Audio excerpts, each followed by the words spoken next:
Hey everyone, Brendan Snyder here. How are you? Thank you so much for joining me for this video where we're going to review the Retrolife R612 newly upgraded turntable. So the company reached out to me, Retrolife. They're a pretty cool company.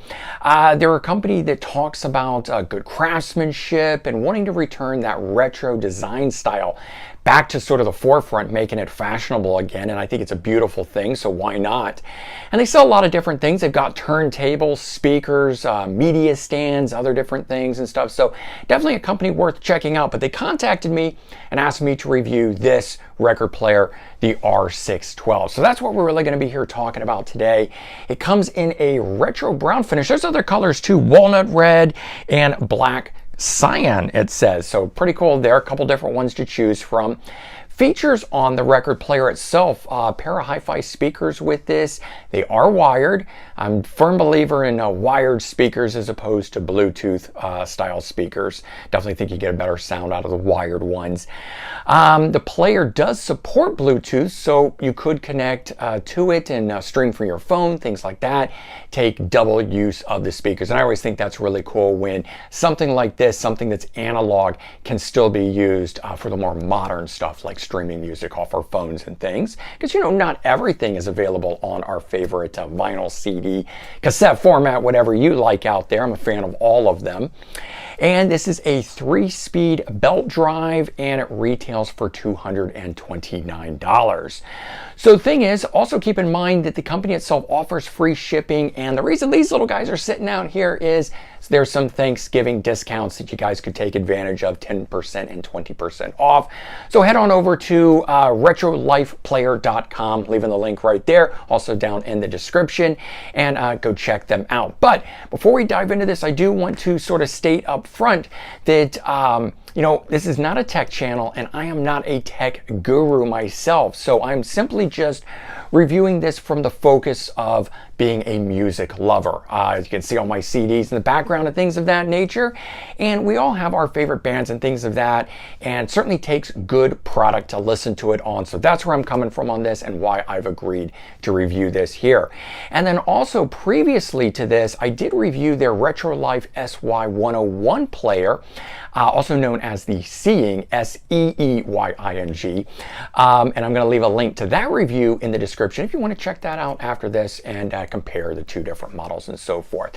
But also, if you will, please remember to comment, like, and subscribe to the channel. All those things do help me out. I would greatly appreciate it. But let's go ahead and dive into this thing here. Let's get our little turkey guys off of here, which were kind of cute. Thought that was nice that they sent those along.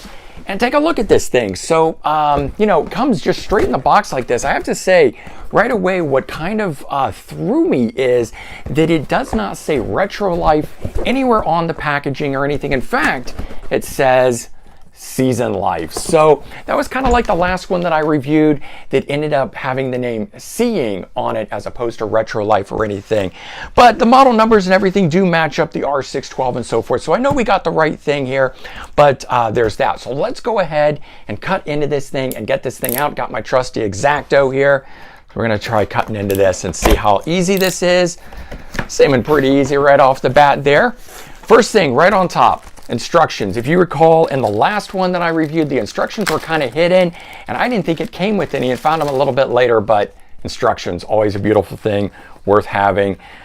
So we can see kind of what we got to do here. Doesn't seem like there's a whole lot. Kind of jumps right to the thing. I'm going to take a look at those in just a minute. But let's go ahead and get this guy out of the box, if we will. It's not very heavy at all. Knock that over there and see if I can pull this off. We've got something here. Probably the adapter. Yep, got the adapter there. And we're going to pull off our styrofoam. Good amount of protection on this, which is really nice here. One of the things that's grabbing my attention right away, and I have barely gotten into this thing, is how small this is. I commented about there not being much weight to this, and certainly there isn't, but the size of this thing, and I'll take it out of the plastic here in just a second. So I thought that was kind of cool too. When I was reading up on this on their website, I was looking at the dimensions of it and noticing its smaller size. And so I came from a 350 square foot New York City apartment I just recently moved out here to New Jersey, where I now can build my music room. That's all fresh and new in the background. So I've got more space, but I didn't always have a lot of space. So a small record player like this could be right up your alley if you're someone like me who had a very tight space. But beautiful and elegant right off the bat. I like this black line that's running through the middle of this thing here, and the color of the wood is great. You can already see matches my chest that's here, so it's going to go nicely with that. We can peel that right off. Oh, it makes it even more beautiful there. I see that there are cutouts on here which lead me to believe that you can close this when the record is on it and it will be fine. I'm going to look at that in a minute. I do notice, again, right off the bat, there is no counterweight to this. And I did read that this has an auto stop. And I know there's debates on whether that's good or bad. I'm on the fence on it. I definitely understand the idea of not letting the needle itself grind into your vinyl. You certainly never want to do that. You use the counterweight to counter that. And by not having the lift, auto lift up and down on it, it makes you get up and take care of that. And it's more interactive and so forth. But sometimes you want to put the record on and you fall asleep and then you wake up to the scratching. So that auto shut off can be really nice. But there you go. There's all of that. And I'll put that down right here. And then we've got speakers that come with this. And as I mentioned, they are wired speakers. So definitely like that. Now they're on a bit of the small side, which can both be good, you know, and have its pluses and minuses. This won't take up much space. I can see it's got a nice body to it. And if you head over to the website and you click on this model and look at it, they do a very nice exploded view of this about how they get that great sound out of this. And let's just go ahead and open up the other one here. So doesn't appear to be much in the way of you know, putting this together. The belt is already hooked onto this. There's no counterweight and so forth. The design of this is meant so that you can actually put the two speakers together if you want and sit this guy right on top. And you get that sort of effect, which is a cool effect. Although again, for you audiophiles out there, I know you like the speaker separated on it. It certainly gives you a better spatial delivery of the sound and so forth. You can't do that because it's got the wires and so forth on it and everything. I'm gonna go test this thing out and then I'm gonna come back and give you a little final wrap up and review on it. All right, so I'm back having had a chance to test this thing out. I went for some classics, stuff that I know that when I listen to, I can give a good idea of what it should and should not sound like. So I went with Bon Jovi, You Give Love a Bad Name. Also did Steve Perry's Street Talk album, and of course the classic Oh Sherry. I'm gonna play you a little snippet of that in here in a minute. And Carmine Appice, this album here simply called Rockers. So first off on this thing, I have to say, just talking about the design of this thing, I do think it's beautiful here. I like this idea that it's very compact and it can be put together and so forth. You can see that the record actually sticks out of the thing on here.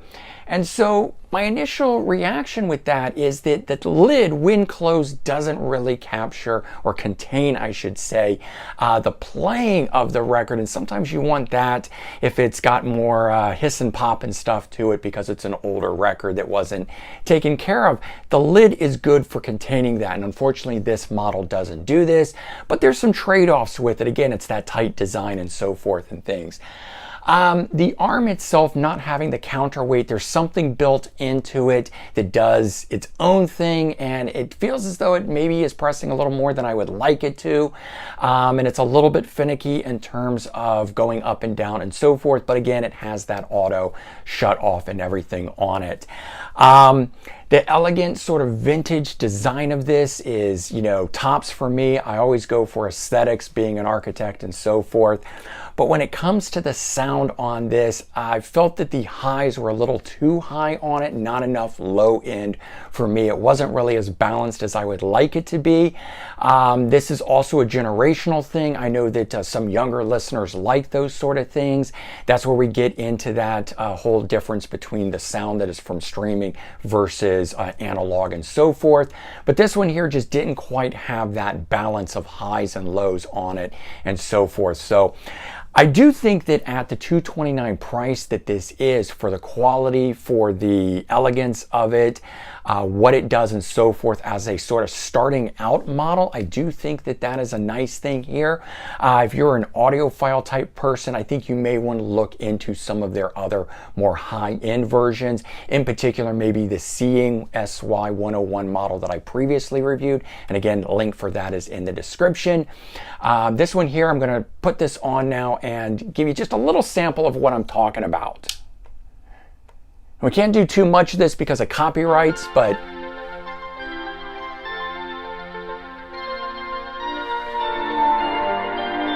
and we're going to go into the middle of it.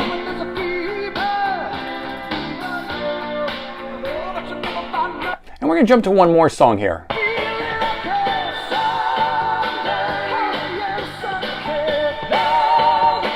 We'll even do one more here. He's always really good for checking out vocal styles and so forth. Some people use Adele and so forth. Steve Perry for me is a classic go-to person in terms of hearing the warmth in a voice and so forth.